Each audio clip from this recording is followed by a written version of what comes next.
সম্মানিত ভাই বন্ধুগণ, আজ আমরা আলোচনা করব ইনশাআল্লাহ বরকতের চাবিসমূহ বিষয়ে।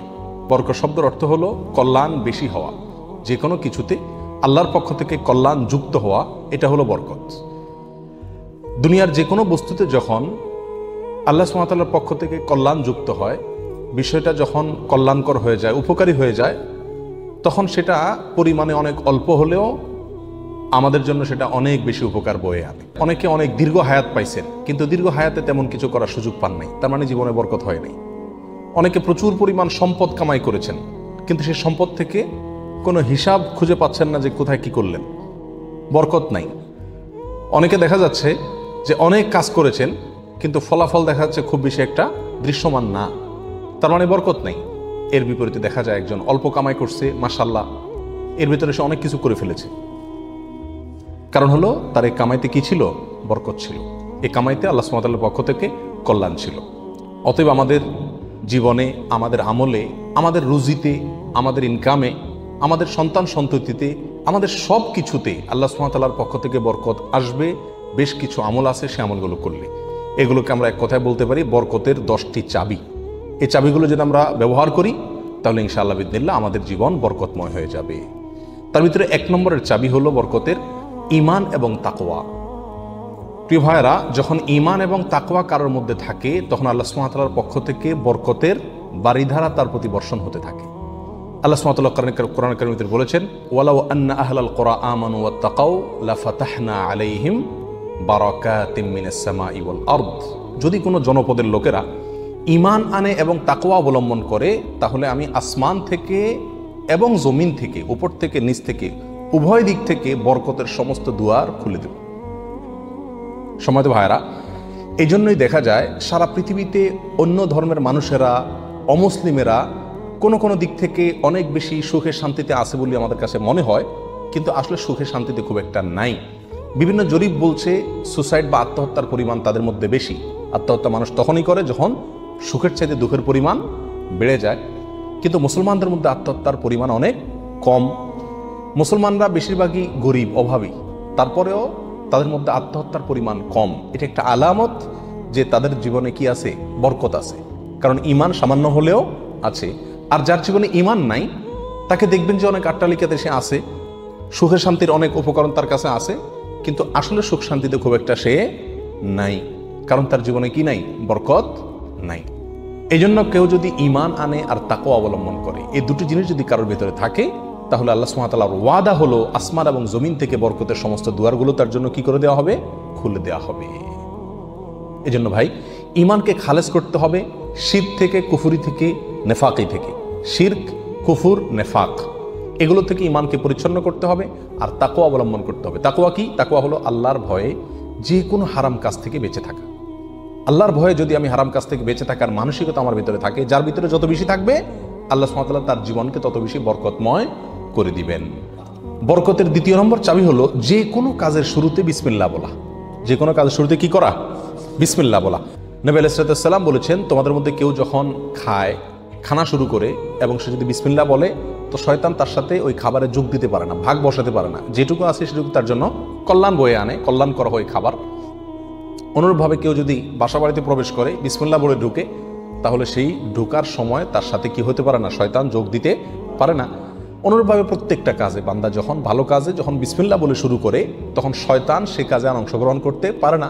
আর শয়তান যখন ইন্টারফেয়ার করতে পারে না, তাহলে আল্লাহ সুবহানাহু ওয়া তাআলার পক্ষ থেকে সেখানে বরকত আসা খুবই সহজ হয়ে যায়। এটাই স্বাভাবিক। অতএব বিসমিল্লাহর পরিমাণ বেশি বলা। 3 নম্বর বরকতের চাবি হলো ভাই কোরআনে কারিমের সাথে সম্পৃক্ততা বাড়ানো। যে যত বেশি কোরআনের সাথে সম্পর্ক গড়বে, তার জীবনে তত বেশি বরকত নেমে আসবে। যে ঘরে কোরআন তেলাওয়াত হবে, কোরআনের চর্চা হবে, কোরআনের শেখা হবে, কোরআন বুঝাবুঝি হবে, কোরআনের উপর আমল করার প্রবণতা থাকবে, অভ্যাস থাকবে, সেই ঘরে আল্লাহ সুবহানাহু ওয়া তাআলার বরকত তত বেশি আসবে। আল্লাহ সুবহানাহু ওয়া তাআলা কোরআনে কারিমের ভিতরে বলেছেন, ওয়াহাদা কিতাবুন আনজালনাহু মুবারাক। কোরআনে কারিমকে আল্লাহ সুবহানাহু ওয়া তাআলা কোরআনের বহু জায়গায় বলেছেন যে এটা কিতাবে মুবারাক। এই কোরআনটা হলো কি? বরকতময়। অতএব এর সাথে যে যত বেশি সম্পৃক্ত হবে, তত বেশি তার জীবন কি হবে? বরকতময় হয়ে যাবে। নবী আলাইহিস সালাম বলেছেন সহিহ মুসলিমের হাদিসে, ইন্নাল্লাহা ইয়ারফাউ বিহাদাল কিতাবি আকওয়ামা ওয়া ইয়াদাউ বিহি আখারিন। আল্লাহ তাআলা এই কিতাব দিয়ে বহু মানুষকে উপরে উঠাবেন, আবার বহু মানুষকে নিচে নামাবেন। অর্থাৎ এই কিতাব, কোরআন এটাকে যারা ফলো করবে আল্লাহ তাআলা তাদেরকে মর্যাদা বাড়াবেন, আর যারা ফলো করবে না তাদের মর্যাদা কমাবেন। বাহ্যিকভাবে মনে হবে সুখের সাগরে ভাসছে, আসলে দুঃখের কোনো অন্ত তাদের জীবনে থাকবে না। তাহলে বরকতের 3 নম্বর চাবি হলো কি? কোরআনের সাথে সম্পর্ক বেশি বেশি করা, কোরআন তেলাওয়াত করা, কোরআন বুঝা, কোরআন অনুযায়ী আমল করার চেষ্টা করা। যত বেশি যে করবে আল্লাহ তাআলা তার জীবনের প্রতিটা পদে পদে তত বেশি কি দিবেন? বরকত দান করবেন। বরকতের 4 নম্বর যে চাবি আছে সেটা হলো ভাই সাদাকা করা, দান করা। কি করা? দান করা, সাদাকা করা। সাদাকা এবং দান করলে বহু হাদিস থেকে বোঝা যায়, জানা যায় যে বিপদ আপদ দূর হয়ে যায়। আমাদের যে কোনো কাজ থেকে, যে কোনো অর্থকড়ি থেকে, যে কোনো উপার্জন থেকে আমাদের কল্যাণটা আসে না, এর একটা বড় কারণ হলো বিপদ এসে যায়। আমি একটা দোকানদারি শুরু করলাম, একটা বিপদ এসে গেল, তাহলে আমার সেখান থেকে কল্যাণটা আর আসলো না। তো বরকত যদি আপনি চান প্রত্যেকটা বস্তুতে, প্রত্যেকটা জিনিসে কল্যাণ আসুক, উপকার হোক জিনিসটা আপনার জন্য, অল্প ছোট চাকরি, অল্প আয়, ছোট ব্যবসা, এর ভিতরেই আল্লাহ তাআলা কল্যাণ দিয়ে দেখ। আপনি যদি চান তাহলে আপনাকে কি করতে হবে? সাদাকার অভ্যাস করতে হবে। দান করলে মুসিবত এবং বিপদ দূর হয়। তো আপনার ওই অল্প আয় থেকে যখন বিপদ দূর হয়ে যাবে বা বিপদ মুক্ত থাকবে, তখন ইনশাআল্লাহ বিদিনিল্লাহ সেটা আপনার জন্য কি হয়ে যাবে? কল্যাণকর এবং বরকতময় হয়ে যাবে। ওর ভিতরে আপনার জন্য বরকত থাকবে। অতএব সাদাকার অভ্যাস করা, সারা বছর অল্প স্বল্প হলেও, পরিমাণে খুব অল্প হোক। এক হাদিসে আসছে নবী সাল্লাল্লাহু আলাইহি ওয়াসাল্লাম বলেছেন, খেজুরের অংশ দিয়েও যদি হয় তবুও তুমি সাদাকা করে জাহান্নামের আগুন থেকে বাঁচার চেষ্টা করো। বিপদ থেকে রক্ষার জন্য আমরা সাধ্য অনুযায়ী সাদকা করব, অনেক বেশি করা কোনো জরুরি না। প্রতিদিন সদকা করা একটা জটিল বিষয়। অনেক সময় প্রতিদিন আমি অভাবী লোক পাইও না, তাহলে একটা বাক্স রাখতে পারি বাসায়, যে প্রতিদিন আমি সেখানে 1 টাকা রাখবো, 2 টাকা রাখবো, যতটুকু সাধ্যগুলো ততটুকু রাখবো। তাহলে নিয়মিত আমি দানের সওয়াবটা পেয়ে গেলাম। এই টাকাটা অভাবী লোকের, পরে কয়দিন পর পর খুলে আমি দিয়ে দিলাম মানুষকে। তাহলে প্রতিদিন সৎকার আমলটা হয়ে গেল। এবং সৎকার নিয়মিত করলে কি হয়? বরকত প্রত্যেকটা ক্ষেত্রে নেমে আসে। নাম্বার 5, বরকতের 5 নম্বর চাবি হলো ভাই আত্মীয় স্বজনের সাথে সম্পর্ক ভালো রাখা। এটা বহুল পরীক্ষিত একটি আমল ভাই। আত্মীয় স্বজনের সাথে যে যত বেশি সম্পর্ক ভালো রাখে, মা বাপ, ভাই বোন, ফুফু, চাচা, কাছের লোকজন, রক্ত সম্পর্কীয় লোক যারা, বিশেষ করে তাদের সাথে যে যত বেশি সম্পর্ক ভালো রাখে এবং তাদের সাথে সম্পর্ককে নষ্ট করে না, তারা যদি দুর্ব্যবহার করে তো নিজের পক্ষ থেকে ভালো ব্যবহার করার চেষ্টা করে, তো এই লোকের জীবনে আল্লাহ তাআলা বরকত দান করেন। এটা পরীক্ষিত বিষয়। অতএব এই চাবিটি বরকতের, এটা খুবই গুরুত্বপূর্ণ। 5 নম্বর, অর্থাৎ আত্মীয় স্বজনের সাথে, রক্ত সম্পর্কীয় লোকদের সাথে কি করতে হবে? সম্পর্ক সবসময় বিল্ড আপ করার চেষ্টা করতে হবে, তাদের খোঁজখবর নিতে হবে, সাধ্য অনুযায়ী তাদের পাশে দাঁড়াতে হবে। যদি পাশে দাঁড়াতে নাও পারেন, অন্তত সম্পর্কটাকে কি করতে হবে? ভালো রাখার চেষ্টা করে যেতে হবে। নাম্বার 6, বরকতের 6 নম্বর চাবি হলো ভাই সকালবেলায় ভোরে ভোরে কাজে যাওয়া। নবী আলাইহিস সালাম দোয়া করেছেন, আল্লাহুম্মা বারিক লি উম্মতি ফি বুকুরিহা, আল্লাহ আমার উম্মতকে সকালবেলা আপনি বরকত দান করবেন। অন্য এক রওয়ায়াতে আসছে বুরিকা লি উম্মতি ফি বুকুরিহা, তিনি বলেছেন আমার উম্মতের জন্য সকালবেলার সময়টাতে বরকত দেওয়া হয়েছে। অতএব সকালের সময়টাতে আপনি ঘুমায় থাকেন, তাহলে বরকত কোত্থেকে আসবে? এই টাইমটাতে কাজ করতে হবে। এবং কিছু কিছু কাজ আছে, কিছু কিছু পেশা আছে যে সকালবেলা করার মতন, আপনি মার্কেটের দোকান আছে, সকালে ভোরে খোলার সিস্টেম নাই, তাহলে সেটা তো আপনি খুলবেন না। কিন্তু অন্তত তার প্রস্তুতি, প্রাক প্রস্তুতিগুলো সকাল থেকে হয়ে যাওয়া উচিত। এবং সকালের টাইমটা আসলে ঘুমের কোনো উপযুক্ত টাইম না। আপনি রাতে ভালো করে ঘুমান, বেশি করে ঘুমান, সকালে ঘুমাবেন না, দুপুরে ঘুমান, কিন্তু সকালে ঘুম এটা কোনো প্রশংসনীয় ঘুম নয়, স্বাস্থ্যের জন্য ভালো নয়, ইসলামী দৃষ্টি থেকেও খুব বেশি প্রশংসনীয় নয়। এই জন্য সকালবেলা যদি কাজে বের হওয়া যায় তাহলে ইনশাআল্লাহ জীবনে কি আসবে? বরকত আসবে। যে কাজই করেন আপনি সকালবেলা, সেই কাজে আল্লাহ তাআলা কি দিবেন? বরকত দান করবেন। নাম্বার 7, বরকতের 7 নম্বর চাবি হলো ভাই নিজে 5 ওয়াক্ত সালাত আদায় করতে হবে এবং পরিবারের লোকদেরকে সালাতের নির্দেশ করতে হবে। বহু লোক নিজে নামাজ পড়ে, কিন্তু বাচ্চা কাচ্চা, ফ্যামিলির লোকজন তারা নামাজ পড়ছে কিনা সে বিষয়ে কি করে না? খবর রাখে না। আল্লাহ সুবহানাহু ওয়া তাআলা কোরআন কারীমের ভিতরে বলেছেন, ওয়া উমুর আহলাকা বিস-সালাত, তুমি তোমার পরিবারকে নামাজের নির্দেশ করো। নিজে তো পড়তেই হবে, পরিবারকেও নির্দেশ করো। ওয়াসতাবির আলাইহা, এবং এটার উপর অটল থাকো, ধরে রাখো এটাকে। তাহলে কি হবে? লা নাসআলুকা রিজকা, আমি তোমাদের কাছ থেকে, আল্লাহ বলছেন আমি তোমাদের কাছ থেকে রিজিক চাই না। নাহনু নারযুকুকা ওয়াল আকিবাতু লিত-তাকওয়া, বরং এই কাজ করলে, আমল করলে আমি তোমাদেরকে রিজিক দিব, বরকত চলে আসবে ইনশাআল্লাহ। নামাজ নিজে পড়তে হবে এবং পরিবারকে নামাজের নির্দেশ করতে হবে। নাম্বার 8, বরকতের 8 নম্বর চাবি হলো ভাই তাওয়াক্কুল করা, আল্লাহর উপরে, আল্লাহর উপরে ভরসা করা। মুমিন যত বেশি আল্লাহর উপরে ভরসা করবে, আল্লাহ তাআলা তত বেশি তাকে সাহায্য করবে।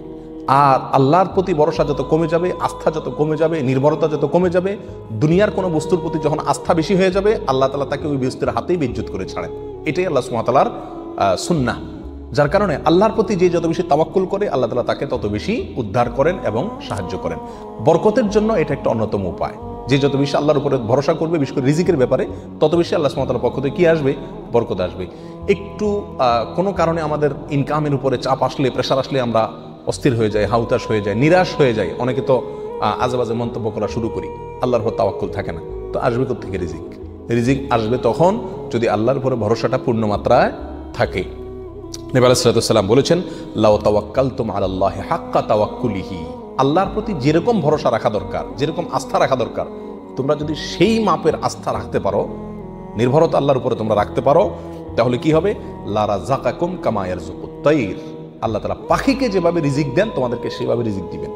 সারপ্রাইজ রিজিক, কল্পনাও করতে পারবে না কোথায় আল্লাহ রিজিকের ব্যবস্থা করে রাখছে। এরকম বরকত জীবনে নেমে আসবে যদি কি করা হয়? আল্লাহর উপরে পরিপূর্ণ তাকওয়া, এই তাওয়াক্কুল অবলম্বন করা হয়।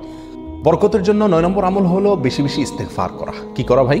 ইস্তেগফার করা। ইস্তেগফার, উঠতে চলতে ফিরতে সব সময় ইস্তেগফার করা। আস্তাগফিরুল্লাহ ওয়া আতুবু ইলাইহি, আস্তাগফিরুল্লাহাল্লাযী লা ইলাহা ইল্লা হুয়াল হাইয়ুল কাইয়্যুম ওয়া আতুবু ইলাইহি, অথবা সাইয়্যিদুল ইস্তেগফার পড়া। কিচ্ছু না পারেন, শুধু আস্তাগফিরুল্লাহ পড়া, আস্তাগফিরুল্লাহ আস্তাগফিরুল্লাহ আস্তাগফিরুল্লাহ ওয়া আতুবু ইলাইহি, এতটুকু পড়া।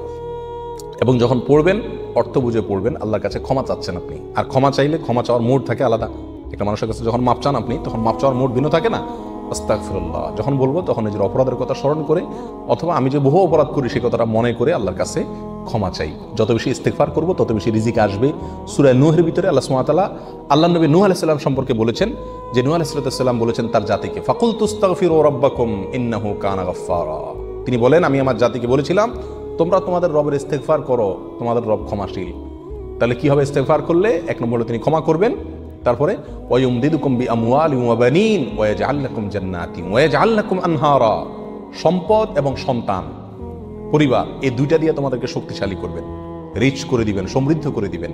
ওয়া ইয়াজআল লাকুম জান্নাতিন ওয়া ইয়াজআল লাকুম আনহারা, তোমাদের জন্য বাগবাগিচা দিবেন এবং নহর প্রশোভন দান করবেন, অর্থাৎ রুজি রুটির বরকত দান করবেন। সম্মানিত ভাই বন্ধুগণ, তাহলে ইস্তেগফার করলে রুটি রুজির বরকত হয়, সম্পদে আপনার বরকত হয়, সন্তানে বরকত হয়, পরিবারে বরকত হয়। অতএব ইস্তেগফার বেশি বেশি করতে থাকতে হবে। নবী আলাইহিস সালাম বলেছেন, মাল্লাজিমাল ইস্তেগফার, যে ব্যক্তি ইস্তেগফারকে ধরে রাখবে, সবসময় নিয়মিত ইস্তেগফার করবে, জাআলাল্লাহু মিন কুল্লি যিকিন মাখরাজা, সকল কঠিন মুহূর্ত থেকে বের হওয়ার জন্য আল্লাহ তাআলা তাকে পথ দেখাই দিবেন।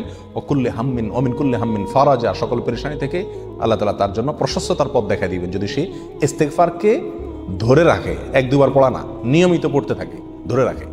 অতএব বরকতের জন্য বেশি বেশি ইস্তেগফার করতে হবে। 10 নম্বর বরকতের চাবি হলো ভাই, পরিপূর্ণ সালামের ব্যাপক পরিমাণে প্রচলন ঘটাতে হবে, দিতে হবে। সালামের পরিপূর্ণ রূপ হলো আসসালামু আলাইকুম ওয়া রাহমাতুল্লাহি ওয়া বারাকাতুহু। এখানে আমরা সবাই জানি দোয়া করা হয়, আপনার প্রতি শান্তি বর্ষিত হোক, আল্লাহর রহমত বর্ষিত হোক এবং আল্লাহর বরকত নাজিল হোক আপনার প্রতি। তাহলে আপনি যখন কারোর প্রতি সালাম দিচ্ছেন, পূর্ণাঙ্গ সালাম, আসসালামু আলাইকুম ওয়া রাহমাতুল্লাহি ওয়া বারাকাতুহু, তার মানে আপনি কেমন যেন তার জন্য বরকতের দোয়া করছেন, শান্তির দোয়া করছেন। আর হাদিসে আসছে, কোনো মুসলিমের জন্য যদি আপনি বরকতের দোয়া করেন বা যে কোনো দোয়া করেন, তো ফেরেশতা আপনার জন্য দোয়া করে আল্লাহ এই বান্দাকেও আপনি দান করেন। তাছাড়া যাকে সালাম দিবেন তিনিও জবাব দিবেন। আপনি যেহেতু অবারাকাতু পর্যন্ত পড়বেন, তার জন্য উচিত হবে অবারাকাতু পর্যন্ত দেওয়া। সালাম যতটুকু দেওয়া হয় পরিপূর্ণ কমপক্ষে অতটুকু দিতে হয়। অতএব যত বেশি সালাম দেওয়া হবে তত বেশি ফেরেশতা আমার জন্য বরকতের দোয়া করবে, আর যাকে সালাম দিচ্ছি তিনিও করবেন। তাহলে সালামের প্রচলন ব্যাপক পরিমাণে যদি করতে পারি, তাহলে আমাদের জীবনে কি আসবে ভাই? বরকত নেমে আসবে। আর আগেই বলেছি, বরকতের অল্প বেবরকতের বহুর চাইতে উত্তম এবং শ্রেষ্ঠ। আল্লাহ তাআলা আমাদেরকে বরকতের সম্পদ দান করুক। অধিক সম্পদ নয়, বরকতের সম্পদ। আল্লাহ তাআলা আমাদের বরকতের সন্তান দান করুক। অধিক সন্তান নয়, বরকতের সন্তান। কল্যাণ যে সন্তানে আছে সেখানে অনেক বেশি হলো, কিন্তু কল্যাণ তার ভিতরে নাই, উপকারটা নাই, তাহলে এই বেশির কোনো লাভ হলো না। আল্লাহ তাআলা আমাদের গোটা জীবনকে, আমাদের উপার্জনকে, আমাদের সম্পদকে, আমাদের নেক আমলকে, আমাদের সন্তান সন্ততিকে, আমাদের পরিবারকে, পরিজনকে, আমাদের চিন্তা চেতনাকে, আমাদের সব কিছুকে আল্লাহ সুবহানাহু ওয়া তাআলা বরকতময় করে দিন। সব কিছুতে আল্লাহ তাআলা কল্যাণ এবং উপকারিতা প্রচুর পরিমাণে বৃদ্ধি করে দিন। জাযাকুমুল্লাহ ওয়া আখিরু দাওয়ানা আলহামদুলিল্লাহ।